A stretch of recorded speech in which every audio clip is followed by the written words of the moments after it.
Something else is coming. Something much worse than anything before. Please, let go of your contempt for life before it destroys everything you hold dear. Think of your son. I do.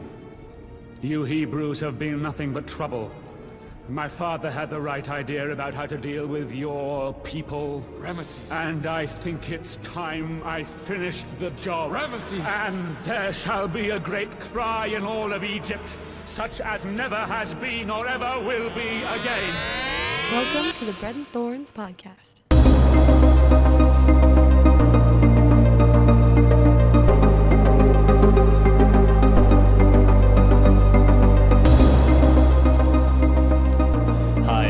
Welcome to the Bread and Thorns podcast, a bi-weekly podcast where we sit down and discuss literature, art, media, and other stuff we really like and how they influence the projects that we're working on. I'm Isaac. And I'm Rosemary. And today we're going to discuss The Prince of Egypt. Oh, it's so pretty. It's really pretty. It's really pretty, guys. I'm the only one that said it. I'm surprised. This is the first time I soloed the title of a movie. I just was grinning over here and... yeah, it was just fun. All right, so The Prince of Egypt, for those who don't know, is a film that was made in the 90s. 1998 is when it was released. And it is an American animated musical drama film produced by Dreamworks Animation. It is directed by a few people. I don't know any of these people, but their names are Brenda Chapman, Steve Hickner, and Simon Wells. I think, actually, no, I've heard of some Wells, of them. yeah. So... and this was actually the debut for Chapman and Hickner. And with this, my favorite fun fact, or one of my favorite fun facts about this movie, is that this was like the movie that everyone wanted to work on. And when you disappointed someone or you messed up, they sent you over to work on Shrek because it was in the studios at the same exact time. So like Shrek was like the bad child. And so it was like Prince of Egypt was like the one everyone wanted to work on. And so when you messed up, it was just like, you go to Shrek, like go sit in the corner and think about what you did kind of thing. And both movies turned out quite well. Oh, they're fantastic. Yeah. They're both beloved. For different reasons, I think, and for different audiences, probably. Although, no, yeah, I guess maybe. they would. Yeah, I feel they like it's like a Venn diagram. Audiences. It's like a Venn diagram, and the middle part is just really, really big. Right. Yeah. So I love Shrek. Shrek is amazing. I love Prince of Egypt more. Shrek is not on any of my lists. I feel like they're just in two different mood states for me. So like I can't be in the mood to watch Shrek and then turn around and watch Prince of Egypt, and I can't watch Prince of Egypt. Oh, okay, no, and then turn around and watch Shrek. Like, what about Shrek 2 though? I love Shrek 2, and I still wouldn't know. When I'm in a Shrek mood, I'm in a Shrek mood, and I watch 1, 2, and 4. I usually skip number 3. I think if I were to watch Shrek, I would be able to watch Prince of Egypt afterwards. But after watching Prince of Egypt, I can't watch Shrek. That makes sense. It's like starting with dessert. It's like starting with dessert and then having to eat like spaghetti or something. It's like, okay. Depends on the dessert, though, right? That's true. Right. Like if you went from like s'mores to spaghetti, you could be okay. But if you went from like I disagree the best with that, like creamer, really? I don't like sweet stuff. So. Oh, I forget about that sometimes. Yeah. Well, what kind of dessert would you? So most of the desserts like... that I like are actually appetizers. So things like calamari, fried calamari, or tater tots, or fries, or you count fries as a dessert? Chicken wings. No, not chicken wings. I like chicken tenders. Yeah, I count those things as desserts. I feel like you call them a reward. I don't know if you can call them a dessert. I don't see. Well, there's a specific brand or specific flavor of ice cream that I like, but that's it. I don't like other ice creams. That makes sense. Is that Ice plural? cream brands. Ice cream brands. There you go. You ice cream. I don't like other whatever. So I don't like ice cream. It's not even brands though. It's just this specific flavor. So the specific flavor is cookies and cream. Right. So you can have cookies and cream in like almost any brand? Right. Well, unless it's too milky. If it's too milky, I kind of like throw up in my mouth a little bit. Not because I don't like milk, but just because the texture is wrong texture, and all that. Yeah. Okay. So wait, so you don't like green tea ice cream? I shouldn't ask. I that. don't that makes like sense. green you don't tea like ice cream. Yeah, I don't like it. I like green tea. I don't know why, but that just made me think of green tea ice cream, and I was like, "Ooh, green tea ice cream." I used to like mint cream ice cream. Mint chip a lot. Mint chip used to be my favorite. I don't detest it or anything, it's but just like all of my other things are so close to mint and chip that it's like this really weird like. But after I eat ice cream, I can still eat really. spaghetti. Yeah. Okay. I don't like spaghetti that much though. Like comparing spaghetti to me and Prince of Egypt is like, no, not comparable. No. The dessert was Prince of Egypt and spaghetti was Shrek. Okay, so for me it was the other way around, right? The dessert would be Shrek, right? And the main Oh, chorus that's that I love would funny. be Prince of Egypt. So for our listeners, obviously the Prince of Egypt is on my list. Woo. It is number 8, I believe. Yeah, I believe so. That sounds. Oh, it's not number 8. I'm sorry. It's number 6. Sorry, guys. My bad. Yeah. Maybe we should erase that. Yeah. Nah, I'm too lazy. So It's 6. I didn't Number even 6. erase you cussing me out the previous podcast. So it's up there for anyone that wants to hear Rosemary just cuss me out on YouTube. Just go to our arrival video. Part of me wants to be like, you have been blessed. And I'm like, that's not necessarily the I don't think that's true word in any I way. could use. But and the fun part is that number 6 usually represents man. So Prince of Egypt, I'm amused by that. That is interesting.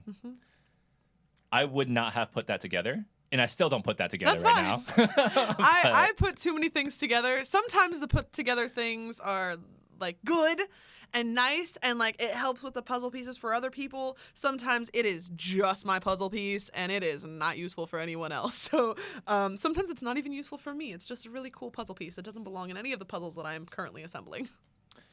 All right, so back to the Prince of Egypt. Yeah. While I don't know the directors very well, I do know the composer and soundtrack soundtrack composer for this film. It is Hans Zimmer. Oh yeah. And also the songs that are written, because this is a musical as well. The songs are written by Steven Schwartz, and so they collaborated. Why do I know Steven Schwartz less? Like Hans Why Zimmer do you is know? like Well, Hans Zimmer is just obviously like super big. Yeah. But like Steven Schwartz sounds familiar, but not in like I know who that is. It's more of like I've heard people reference him. Why? Well, he does a lot of that kind of work. He did Hunchback of Notre Dame. He did Pocahontas. Okay. He did Enchanted as well. And so he did I a lot just of watched stuff. that recently, I too. think Enchanted is amazing. I think he did Wicked. So I he's can been believe around. that. I don't know for sure, but I can believe that. Yeah. So our audience, if you guys can check me up on that, I would appreciate it. But if I'm wrong, just let us know in the comments. Yeah. And then if I am right, let Rosemary know that I'm right. Just reach out and be like, Isaac is right about everything. Just like I would love that, but that would be false. So I wouldn't want Yeah. that in the air. Okay. One of the so- other fun things is the cast of this movie. There are so many people in this movie. It's amazing. Yeah, it's pretty crazy what the vocal cast for this film. You have Val Kilmer, who is Batman, amongst other things, right? He's I believe that's also the one who played Tom Sawyer. Oh, in is like he? the old, I think I could be horribly That's wrong. really but I think old, right? so. That would Yes. be because Yeah. there hasn't been a recent Tom That Sawyer, was has there? no, No. not that I'm aware of. But we're not aware of very much. So Yeah.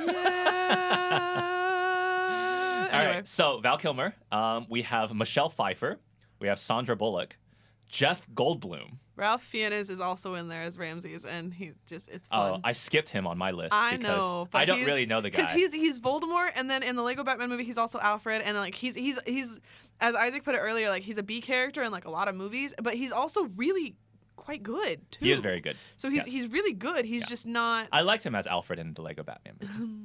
Actually, I like the Lego Batman movies. But yeah. They should be on my top 10, but Yeah, they're and then not. but like I did not. I can usually pick out voices pretty well. I did not pick out Michelle Pfeiffer until I saw this list. But yeah, and then Sandra Bullock, Jeff Goldblum, just dude, you just Jeff. Jeff Goldblum. It's hard not to see it once you Have hear, seen it. Yeah, like once you know it's Jeff Goldblum, it's like, oh my gosh, that is Jeff Mm-hmm. Goldblum. When he starts complaining about Moses and everything, it's just, oh yeah, that's Jeff Goldblum complaining about Moses. Or telling when he because my friend pointed it out to me like when he was talking about Miriam and he's like she's crazy, she's insane, All it's right, fine. yeah, It's just like that is totally it's Jeff Goldblum. Okay. Yeah, I would have loved to see like a little, you know how they do in vocal booths, they have like a little camera so you can see.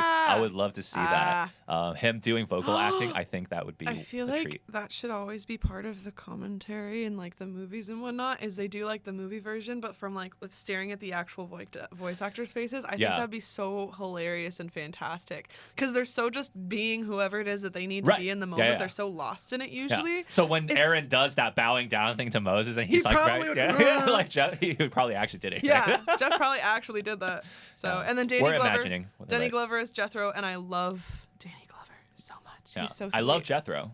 but Yeah. Danny Glover does a very, very, very, very good job as Jethro. Because I believe Danny Glover is the one who is Angels in the Outfield, and that is one of my favorite movies as far as like Christian. Like that is one of the few like Christian films that I'm like, oh my gosh.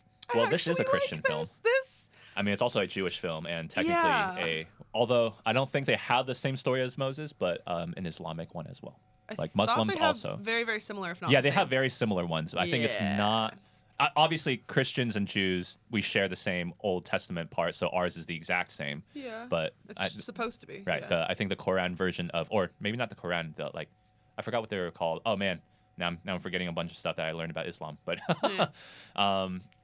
but yeah, their version of Moses is different. It's And that not is one of the impressive things with this movie is that they did a lot of studies and research that I actually didn't know about this until a few years ago. Mm-hmm. But they did a lot of studies and a lot of research to try and get this as historically accurate as possible, while still also maintaining the theology and the doctrine that each religion has it's on this impressive. moment. Like obviously we were talking about it right beforehand, but and then you said it at the beginning of this podcast. This film is gorgeous.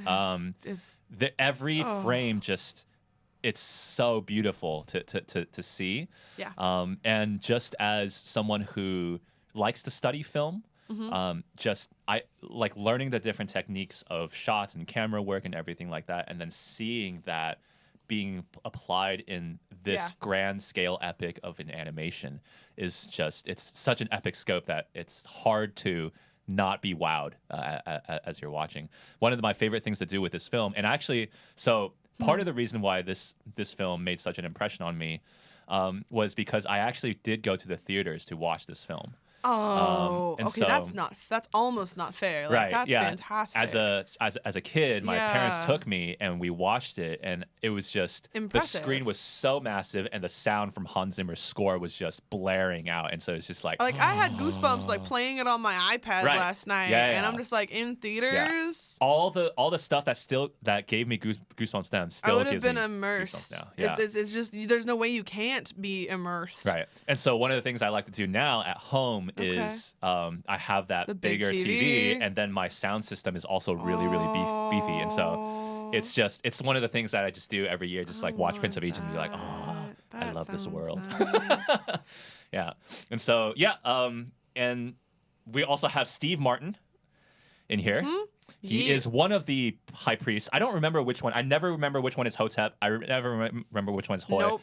They're just hilarious though. Yeah. And so Steve Martin and Martin Short. I wonder if they were called the Martins while they were on Probably. this set. It's just these are just the Martins. probably. I think that's what happens to Steve Martin a lot. He gets paired with a lot of Martins. And so, Okay. All right. and then we have Helen Mirren is in Yeah. here as well. She's and the then queen. someone that Rosemary just found out, Yeah. Patrick Stewart I didn't realize he was the Pharaoh. is the until, like, Pharaoh. last night. Charles Xavier amazing. is the Pharaoh. Because Not just Charles there's Xavier, though, more but gravity Sir in Patrick this Stewart. voice, and Yes. he speaks a little slower. Most of his other roles, he speaks a little faster, and it's a little bit higher. Like it's a little bit more casual. With this one, there's depth and gravity that I'm not used to seeing or hearing from Patrick Stewart, and so it's just I just think he's a impressive. fantastic actor. He is a fantastic actor. And he hits it out of the park. I mean, despite his role being smaller than He's still impressive. Yeah, it's that role. every time the Pharaoh is on screen, the vocal presence is just, you can see how he commands. And I think that's one of the really interesting things about this movie, is that actually, well, I guess we'll get into it in a little bit, but just the contrast between Seti, the Pharaoh, and then Ramesses.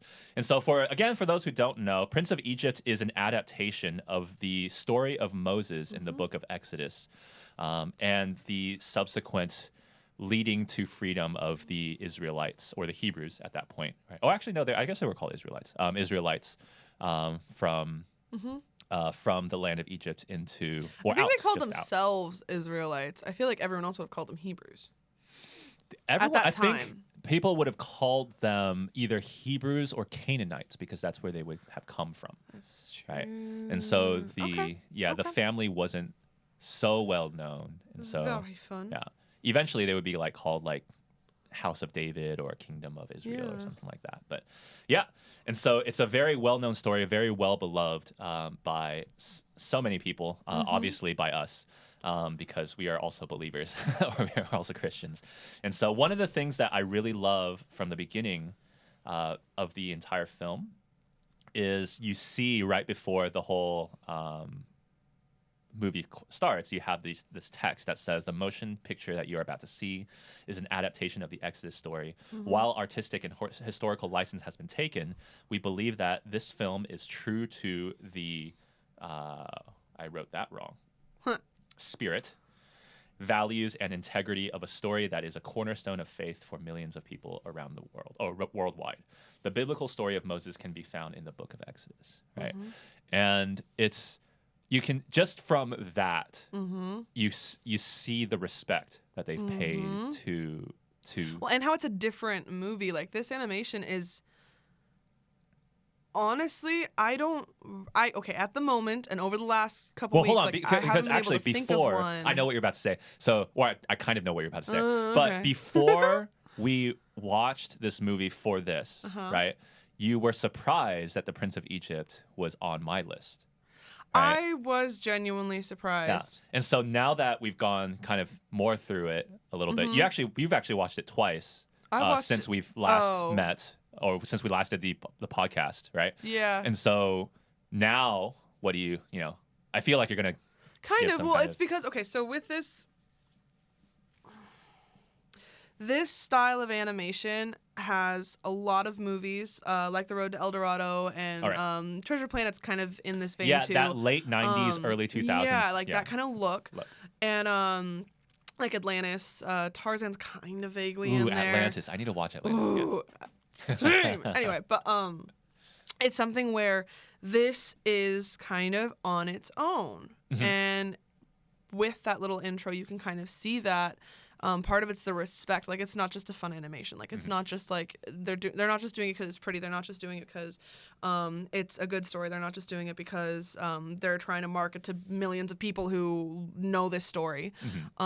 They're genuinely. I mean, they were probably doing that a little bit. Well, yes, but it wasn't the main motive, or that's the way that they're putting it. This was the thing that shot DreamWorks Animation as a studio, like, into the spotlight. Okay. Right? This one and Shrek. Yeah. I think Shrek took it in a certain direction, right? Shrek, because they started doing the Shrek stuff more so than this, right? But this was kind of the thing that kind of went, hey, DreamWorks is serious about animation. My understanding was Shrek took a lot of work, but it was like fun work. This one took more serious work, so this would have taken more effort. Both effort. I feel like Prince of Egypt would have taken more effort, though.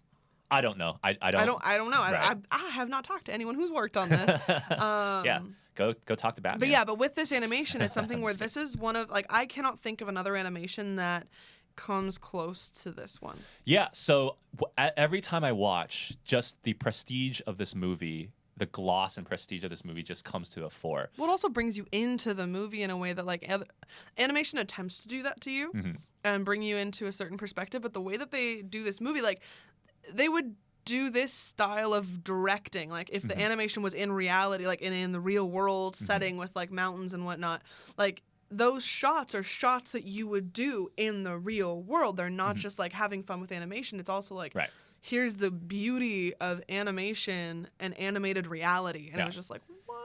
And what you have described is why this movie is on my top 10, right? And it's just, there is, to me, until very, very recently, there was no movie animation-wise that could match the Prince of Egypt. Prince of Egypt used to be in my top 5.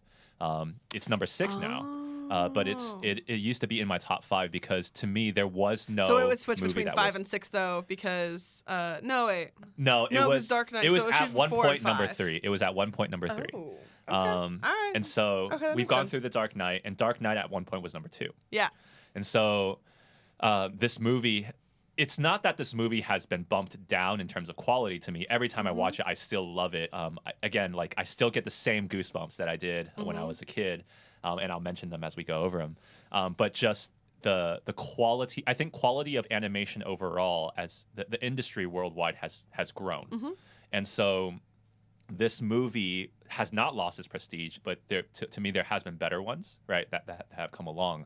But there's still just I don't think I can't name any other animation that has the scope of just epicness that you feel from the very moment that the music starts with the clouds in the beginning.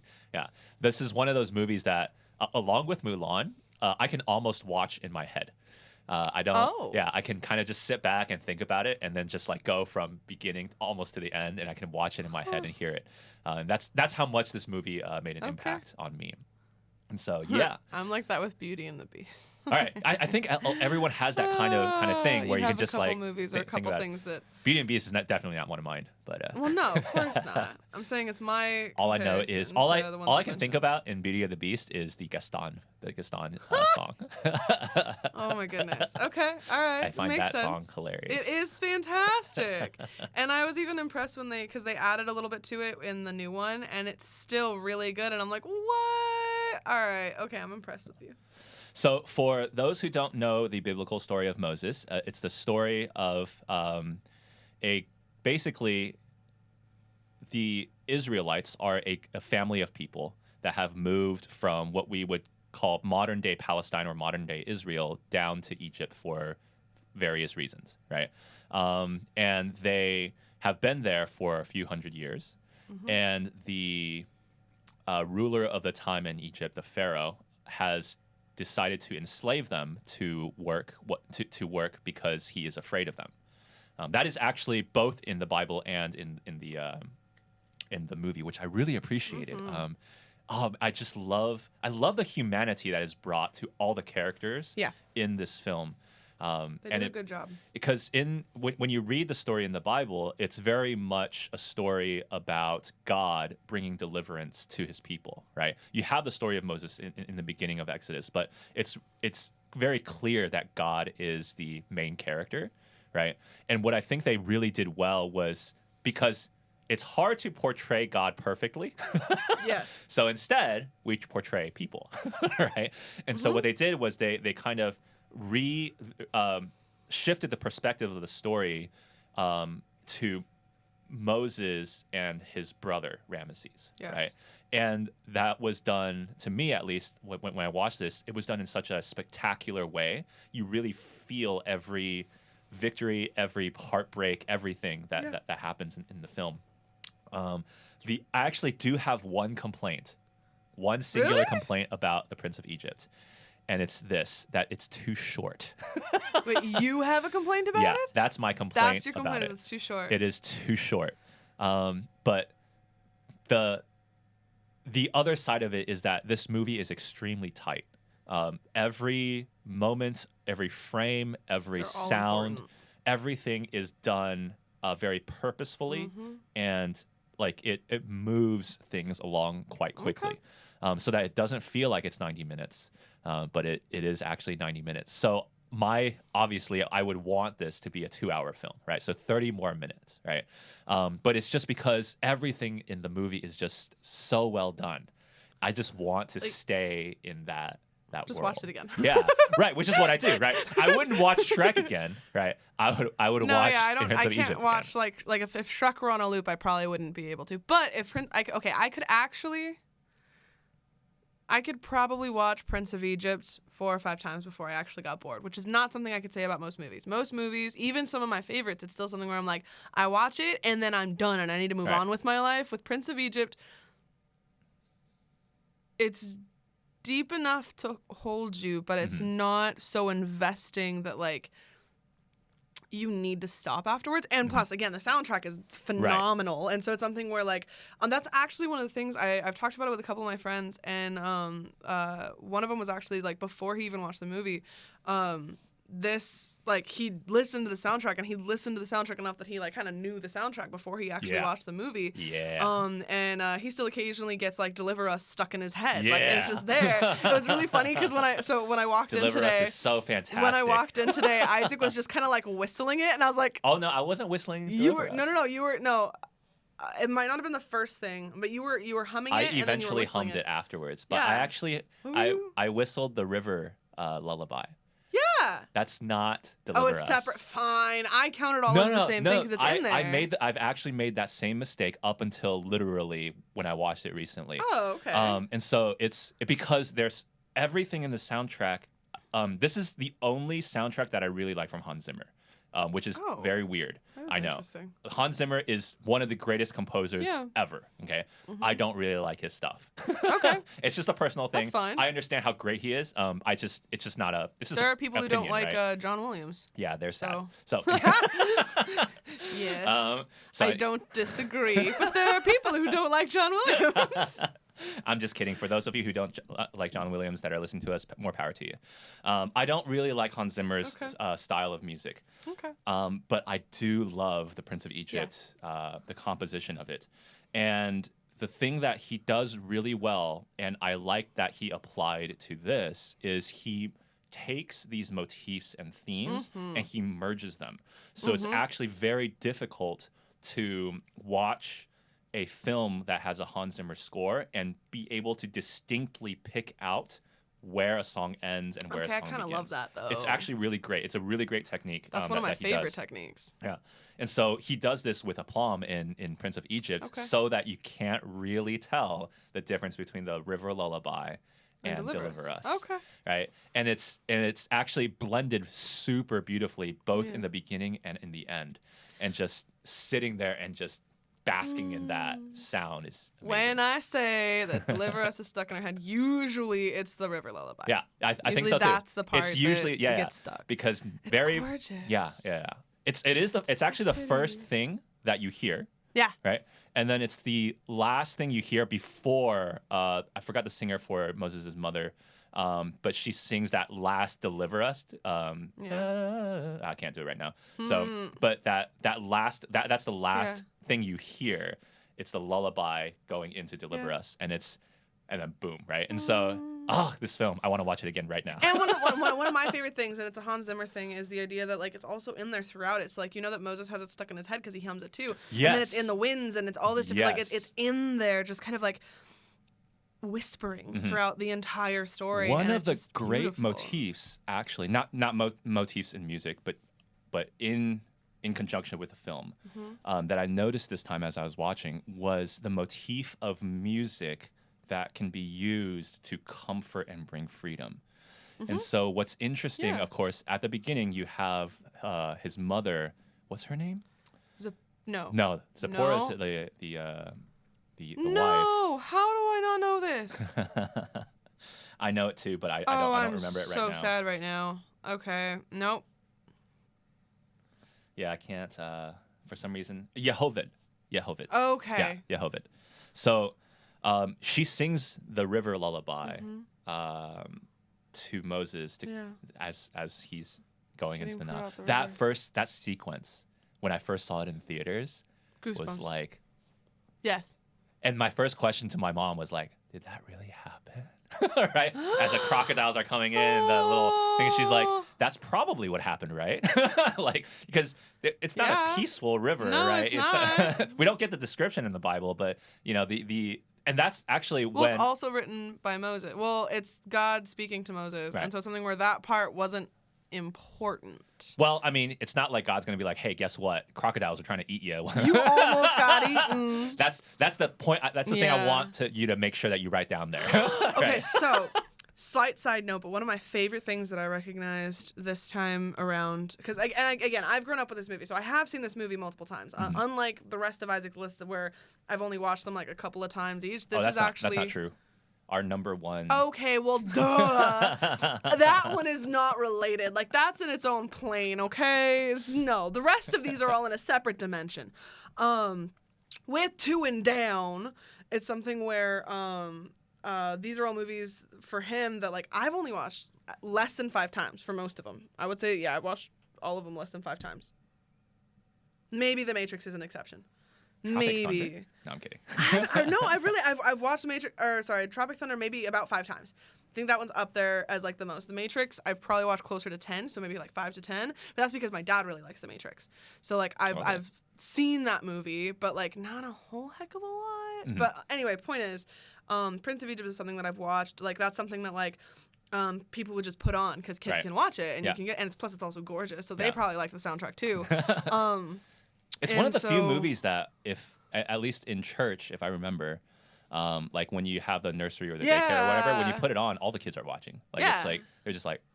Yeah, it's fun. Like sometimes if you put VeggieTales, like some of the kids will watch. Most but of the then, kids will watch, but okay. Well, right. But then like, but then if you have that's like if you have fun. Prince of Egypt, it's like Yeah. just especially if there's great sound that's coming out of it. It's gorgeous. Yes. Yeah, it's beautiful. No, I remember that. Anyway, I will probably use the word beautiful a lot in this. Come to the dark side. Actually, it's not how this works. He's just Okay, this I'll is stop movie using beautiful. the word now. Anyway, fine. Anyway, point is, one of the things that I've learned over the last few months is that because I've done research over like traumatized children and whatnot, and so one of the things that you learn is that infants actually and their ability to deal with strangers actually changes based off of whether or not they've been traumatized. So, Yes. or not, trauma's the wrong. Okay, trauma's part of it, but it's the idea of like how healthy attachment to the parent. Yeah. So if you have a healthy attachment to the parent, they react completely differently to an unhealthy attachment. Usually, an unhealthy attachment. They did studies, and the idea is That's if you actually the have first stage of a person's Yes. life, learning to trust or mistrust. Yes. Yeah. And so if you have an unhealthy attachment to your parent, usually mom, so but both works. But if you have an unhealthy attachment to parent, the idea is that when you're with parent and you're with a stranger, you still are like, there's unease, like, no, like I can't trust you right now. And then Well, if the parent leaves the room, it's like that. screaming, crying, like, no, I am with a stranger. Right. Something is wrong. It's this thing. Right. It's that, or it's a malinterpretation of the mistrust, to where you are. Oh, how do I say this? Actually, you know what? Probably won't get into it right now. Okay. Yeah, 'cause the it's just too second long. half is with a healthy attachment, and this is actually what Moses presents, which I think is fantastic. But the idea is when you have a healthy attachment to your parent, when you're left alone with a stranger, they smile and have fun, and there might be a little bit of like unease at first because mom's not there, but usually there's a sense of like, oh well, I'm still safe because mom's gonna come back, or like there's just this like, okay, there's just healthy attachment has just There's a time aspect there too. yeah. Oh yeah, So- no. Obviously, like if they get left like for hours, like Yeah. they're like, "Where's There's- mom?" Right, But there's a difference. so with Moses, when Pharaoh's wife opens the basket, and Moses is like, "Oh hi, hi, oh you're pretty, like cool new person," like, and he's just so calm. And it was the first time that I realized, like, oh my gosh, like he had a healthy attachment to his mom. He had a healthy attachment to his parents. Like even with all the slavery and everything going on and whatnot, like, the idea, like, it blew my mind because for me, like, most people now do not have healthy attachments to their parents. Most infants don't. And so, especially in America. I've also only been in America, so this might be different in other places. But it's Actually, something. you've not just only been in America. You've only been I've in. been to like 4 states. Okay. Been to 4. Mostly. Anyway, point is, with my experience of California children. Yes. There you go. Usually there's an unhealthy attachment, and so most kids are freaked out by strangers. And so if you have a kid that's screaming and whatnot in public about strangers, usually that means that you have an unhealthy attachment to your child, or they have an unhealthy attachment to you, and they weren't able to have the healthy attachment that you need, that safety and that love that's required. And so it was just a little stunning for me, actually, that Moses was just so at peace.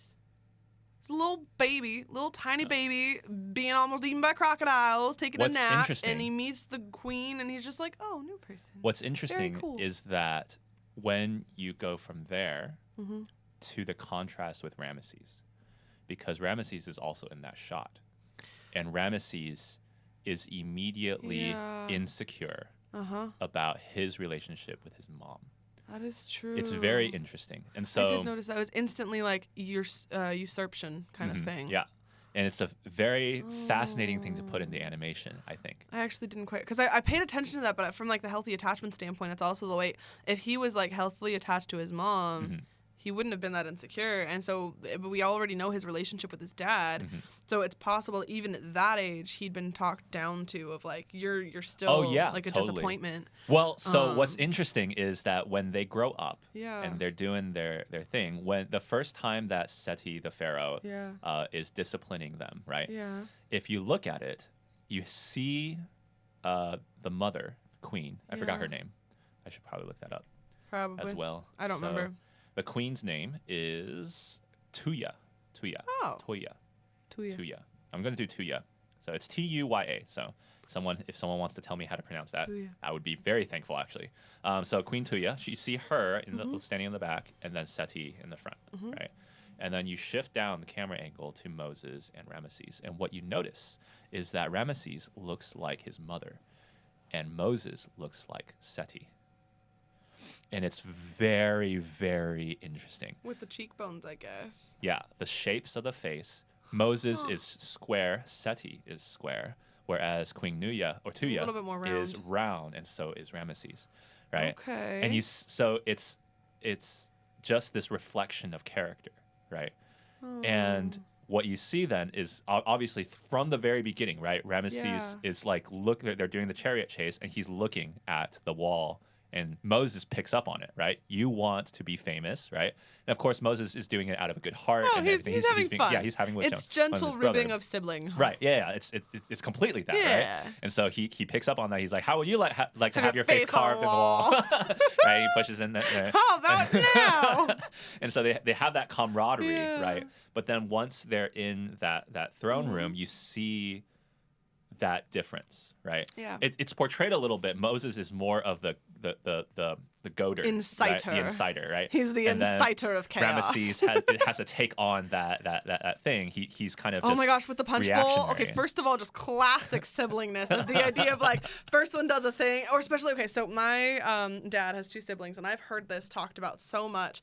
It's not the healthiest thing in the world, but like him and his sister would like have fun or whatever, and the youngest brother would be like, I want to hang out with you guys, Right. and then they'd be like, no, and he'd be like, Mom, they hit me, and they were like, well, if we're gonna get in trouble, we might as well do it now. And it's just like total like there are healthier options with that, but it's also like I've totally done that with Basil. We're like, all right, we're gonna get in trouble for eating some of the cake. We might as well eat all of the cake, or like we might as well like if we're gonna get in trouble for like going and climbing a tree, we might as well actually climb the tree and have fun.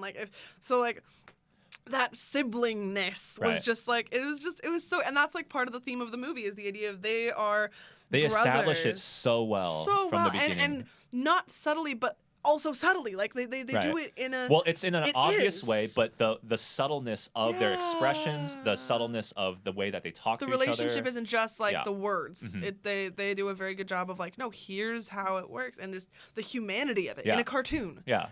And Yeah. so that's actually one of the things that, not from the beginning because I was too young to really understand, but as I got older and I kept watching this movie, that's what hooked me, was just this portrayal of the brotherly relationship Well, and between you them. really like brother relationships. Like that's something that when we like you have talked about different stories and other things that you've liked. Like I like romantic relationships, and so it's something where I like leaning towards the romance. Like I still love brothers, and so but I like brothers and like where you have like the brothers that are like, hey, there's a girl over here, and like I want to help you get her, or like, wait a second, this is like So the the first thing. wingman It's- situation. Yes, or like fighting each other to be the wingman, or fighting each other to not be the wingman, or something like that. Anyway, so I still like the romantic slant, but you genuinely like have talked about on a regular basis like the brother relationship in many stories, so it makes sense that this relationship in this movie is It one of the reasons captured why me. it's so poignant for you. It's fascinating to see because like it's just when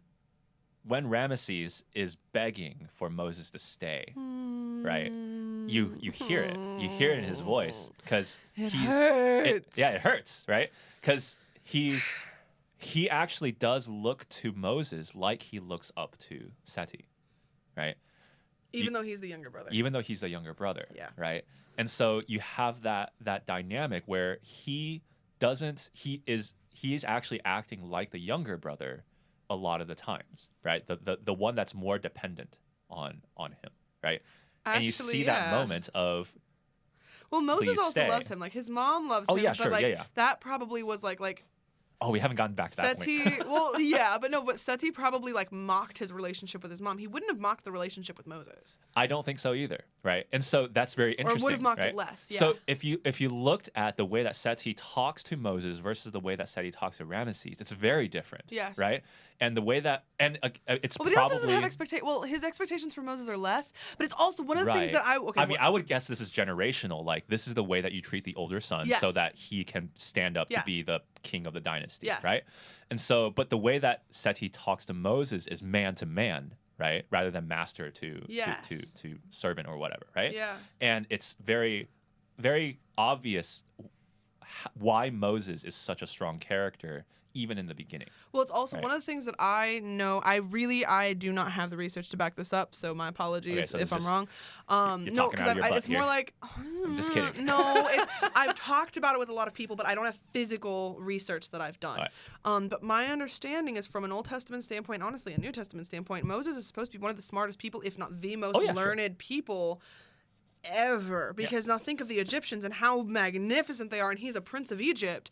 He is also not the oldest, so he can go and study whatever. And like, there's a reason why Ramses made him chief architect. Like, he could have just been like chief of the food supply. Like, and that he was made his him chief first move, architect. right? That was his It first was move. this instinctive move. Was like, hey, I'm gonna put you like you clearly like, and maybe that might even been a comment about like maybe like you want your face carved in a wall. Like maybe that's something that Moses actually was interested in. Is I the think idea so, of being in charge right? of that. And so the Because idea it's that very clear, right? Yeah. Just from everything that you were just saying, Yeah. right? With Moses doing all that, like it's very clear that Moses completely supports his brother. yes, Right? When he's in the desert, right? Yeah. And that's the only thing he holds on to, right? the He ring. tears off everything else except except the ring, relationship to his right? brother. And it's that special bond that he has had with his brother, and he Yeah. just the moments that he had to put the ring down, and then when the plagues happen is just I think the saddest moments of this. I feel like it'll be sadder the next time I watch it, because for me it was like I forgot that had happened, so it was more like shock rather than like sadness. Yeah. Yeah, Moses is completely like he's for Ramesses. He wants Ramesses to do well, right? He has that personality. Well, it's the whole like when his son, and he's like, think of your son, and Ramses is like no, like fine, I'll do the same thing like my father did, and at Right. that moment, and Moses is like, dude, So- please, like I don't want you to hurt anymore, Yeah. and it's that moment where it's Ramesses, because of the jealousy, the brokenheartedness, and the bitterness from the dad, yeah, acts like his dad, right?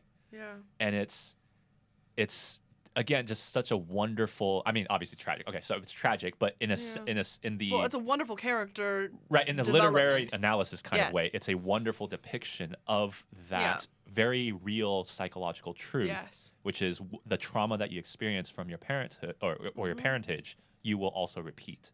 Unless you Right. heal it, yes, or Right, allow right. God to work with I you mean, to heal it. But obviously, yeah. yeah, if you don't heal it, yes, you're going to Right. repeat the mistakes of the past. And that never got healed, right? Yeah. And so, it was done through Seti, obviously, but it was also done through Moses when he left, right? Well, and it's also his mom, because Ramses, as you can tell, like in the interactions with his mom was always telling him like, hey, pause, stop. Like she didn't really comfort him. She would send Moses to comfort him or encourage Moses to help with that. And so and again, if Seti, like a lot of kings, if Seti mocked Ramses' attachment to his mother, she knew better than to reach out to him with softness, because it would be mocked, it would be held against him. And so it's possible that it was Right, that's also an inference encouraged that we by can definitely the make, I think. queen. Yeah, and so going back to the mother thing that I was talking about before, it's been interesting that the mother, Moses' mother, sang that song to him, and he has that in his head the entire time. And then he has the moment that he meets Miriam as an adult and then runs back, right? Yeah. He has this song moment of "This is all I ever wanted," right? Oh, that's such a gorgeous It is a gorgeous song. I love that song. I think like despite it being kind of like a little bit idolatrous in the way that the lyrical content Well, is. no, that's the point, though. Right, but I still like to sing it sometimes because it's so manly. It's like you feel like the strength and the honor in that song. It's almost like Mulan's "Make a Man Out of You" in that way. I mean, Okay.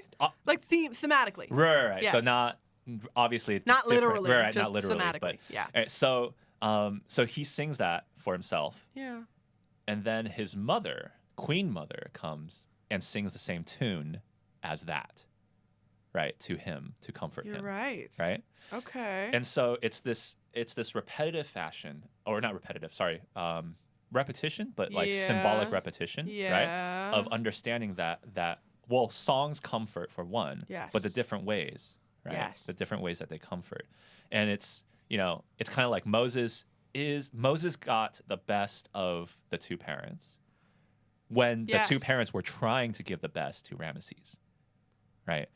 And because of their misunderstanding Because of what they the have best all these expectations with Right. Ramses, and because they don't have all of those with Moses, or not as many, Right. they're able to actually give him the healthy Right. relationship. Versus with Ramses, they have all these expectations, and so they're like, the healthy relationship isn't important. You need to be a man. You Right. need to be a pharaoh. But in the end, who was the better man?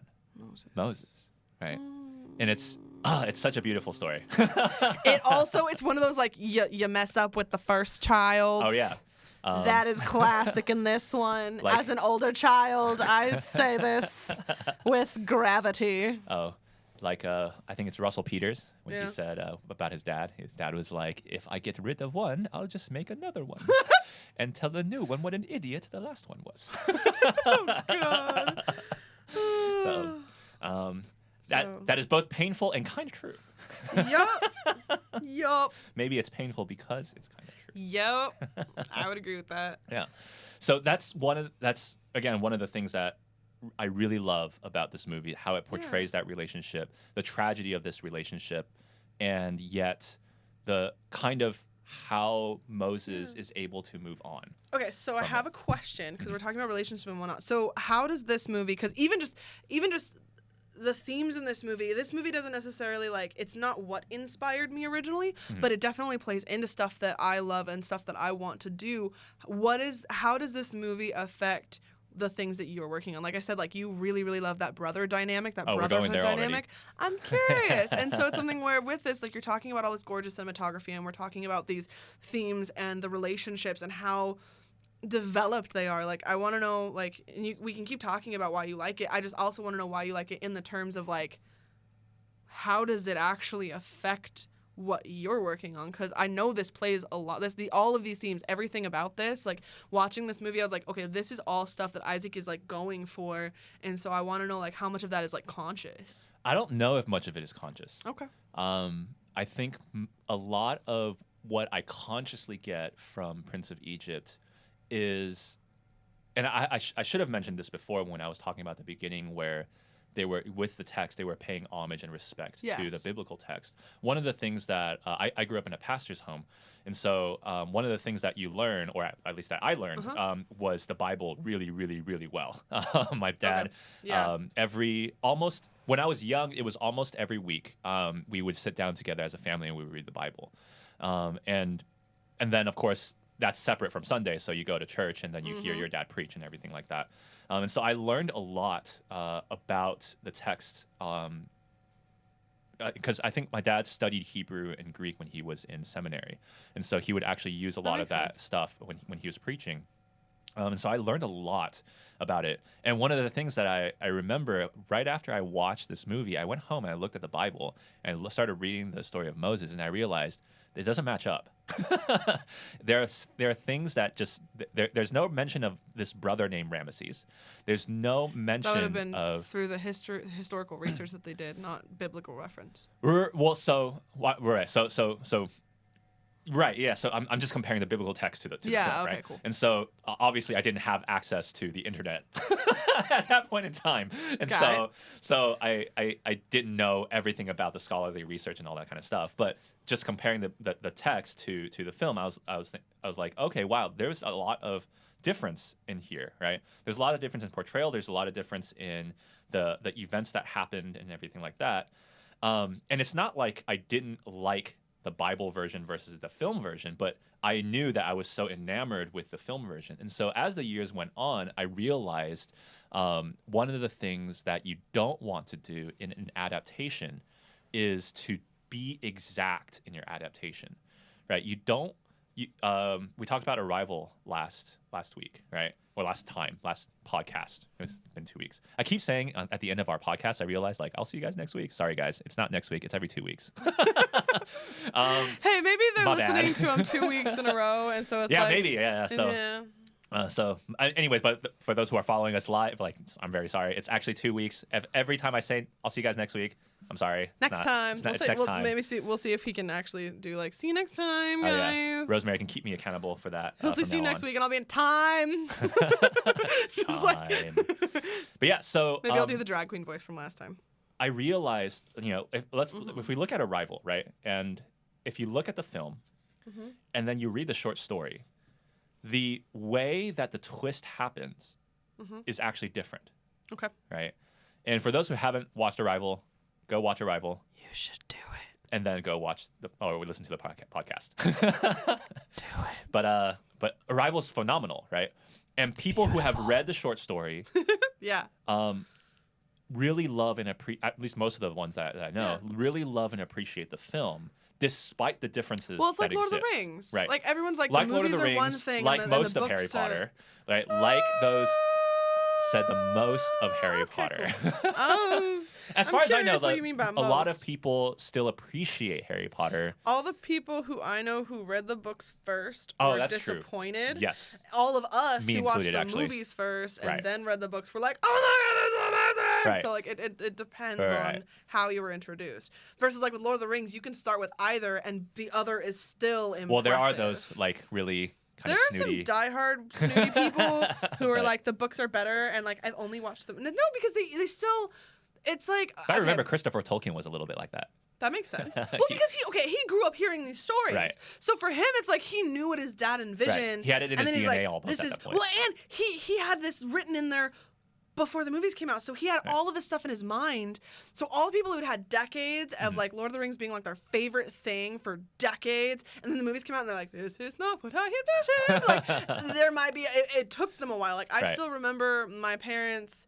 I don't remember a whole lot of conversations, but I remember being told about a lot. But I remember my church like having discussions about okay, that's the what you meant. differences. I thought you meant that your parents were telling you about discussions they had with you before. And No. I was like, that's interesting. No. No. A lot of those. Well, because I was born in '97, so for me it's something where like I was a little bit late to be able to appreciate all of those. But I still remember some of the discussions that took place about the differences between the books and the movies, and people right, who were like, okay. we read the books, and the books are amazing, and the movies are so different. And so like when Right. I was old enough to have more of a formed opinion on it, it was like, well, I love both. And people had already gotten to the point of relative calmness of like, yeah, we just keep them separate in our minds. Right. They're two separate things. And Right, so that's with, what I do. So Yeah, with yeah. Arrival, with and to some extent with this movie, you do need to kind of do that of like, hey, Yeah, here's you what have the to movie's do that with this portraying. movie because they're taking a lot of artistic license, yes, to the spirit of the movie right? Or the spirit of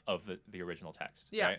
But they have to in film you have to do different things, right? And this was one of those movies that made me see that, right? Yeah. And go, okay, when I adapt, my purpose in an adaptation is not to do a one-to-one like textual literalism from the whatever I'm adapting to what I'm Yeah. making, right? And that actually opened up a lot of ideas for me for when I wanted to do, because of course the story of Prince of Egypt is a biblical story, and there are fantastic biblical stories elsewhere Yeah. that are not the story of Moses, right? Yes. And so one of the things that I did, I remember like ruminating on like the Prince of Egypt, and then there was, I think I was like a teenager or something like that, but I was driving to work and everything, and I was thinking about, well, what stories would I want to adapt from the Bible that would be different from the way that it's presented in the Bible? And I realized I think I would want to do stories of the gospel, because I Okay. didn't like at that point in time. Yeah. I never really liked any of the stories with Jesus in them. Right. Like the movies or the stories? The movies, yeah. Yeah, no, the movies of the New Testament are So- awful, So I didn't. in my opinion. Well, I didn't not like them because they were like historically inaccurate or whatever. It was just they were kind of like, they were there, right? Yeah. And I didn't really I didn't get the same feeling from Wait, them. okay, I have a quick question. as Prince of Have you Egypt. watched Godspell? No. Oh, okay. That is a musical thing. Oh yeah, that's not a film. It's a Oh, it is a film. It's a film. They filmed a musical. Yes. Oh, okay. Yeah. That's- so it's a movie. That's a It's a movie. That's It's called Godspell, and I don't know I would how much consider you that a would like musical. it, but basically there were like the two camps. You have like Jesus Christ Superstar, and you have Godspell, and Godspell is the one that I like. I haven't watched the other one. I've seen and heard different things, and I'm like, that doesn't sound accurate. Godspell, and as far as I'm aware, is a little bit closer, but again, it's But so this is where they I have defer. it set in modern times. Like they do a very. It's really interesting what. Oh they do no. with So it. sorry, I may have misspoke. I Oh, don't what? mean stories about Jesus. I mean stories like the Gospels Yeah. in the Bible. No, right? yeah. And so not. No, that's what I thought you meant. Oh, okay. So I promise Godspell does do that. It just they. So what I wanted to things. do at that point was, okay, I don't like these stories that are about Jesus and about his life. Why don't I like these stories? And I realized I didn't like those stories because for me, it's difficult to put God on film.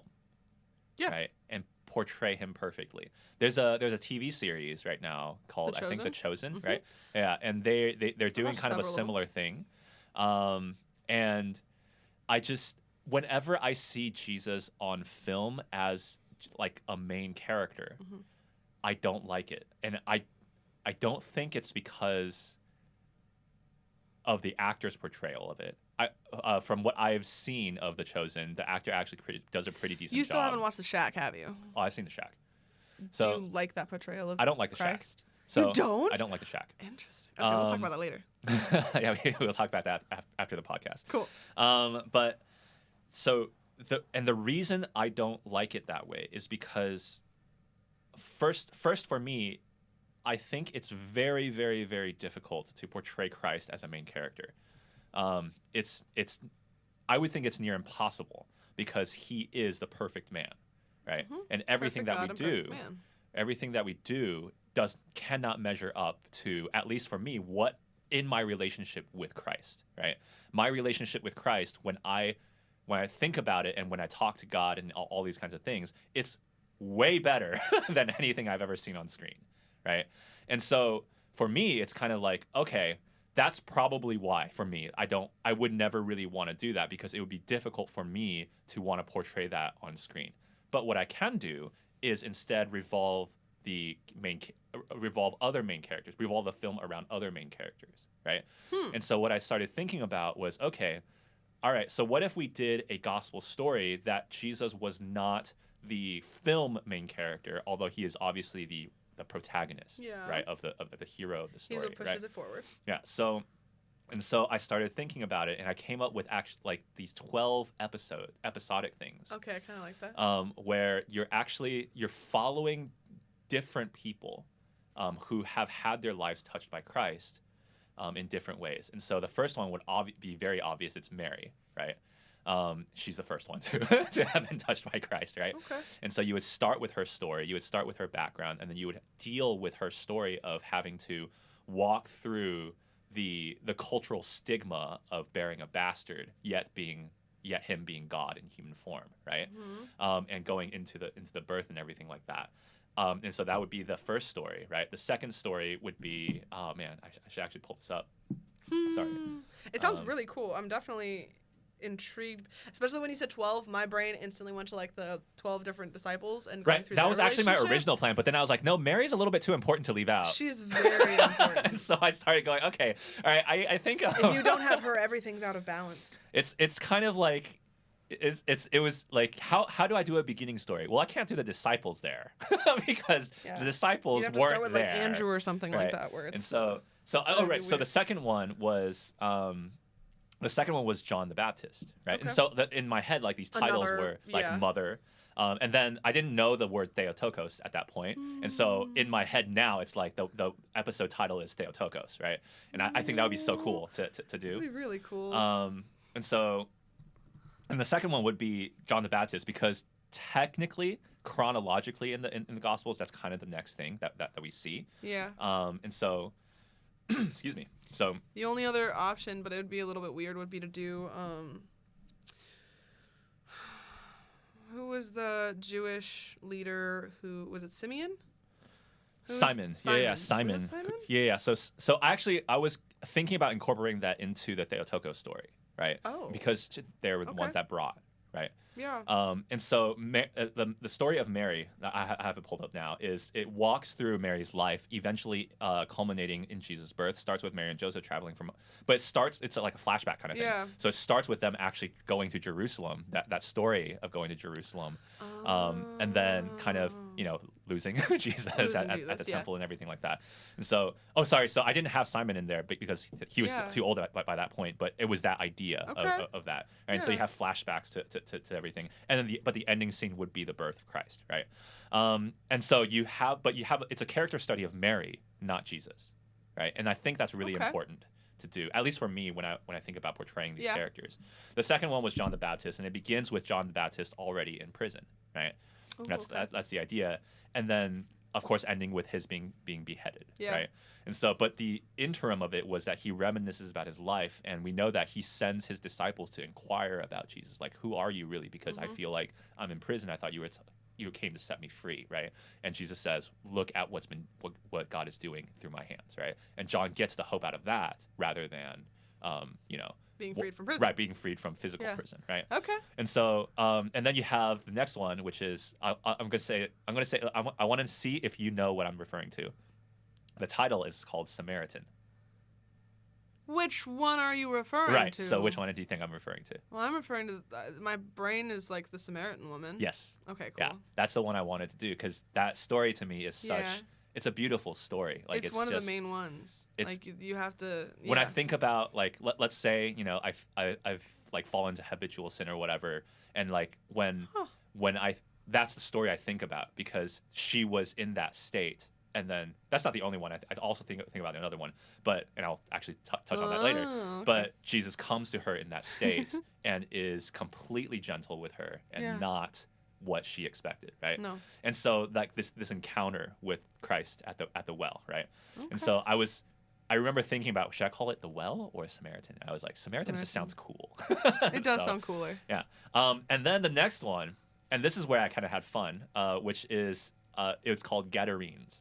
Oh, Right? okay. And if you know the story, there are two men in this the one with the town pigs? called of the Gadarenes, and they're demon possessed, and they They're come to crazy. Jesus to get freed. And I wanted to create this episode as a horror episode of like what is it like to actually experience that, and then Okay. suddenly see the light, right? And so that was that one. Interesting. I had another fun one, which was Levi and Thomas, Matthew and Thomas. So there's an instance of course, of the 70 being sent out, right, Yes. in the Gospels. And I wanted to see these two guys bicker because we know the disciples were a bickering Again, bunch. he likes the brother relationship. Well, That's they were what a big, like, they actually really, like almost hated each other in certain terms. Because you got people like Matthew, who was a or Levi, who was a tax collector, right? But then tax collectors were hated because they Yes. worked for the Romans, Yes. right? But then Jesus also attracted the opposite, which was Simon the Zealot. And zealots were the ones that were fighting against the Roman oppressors.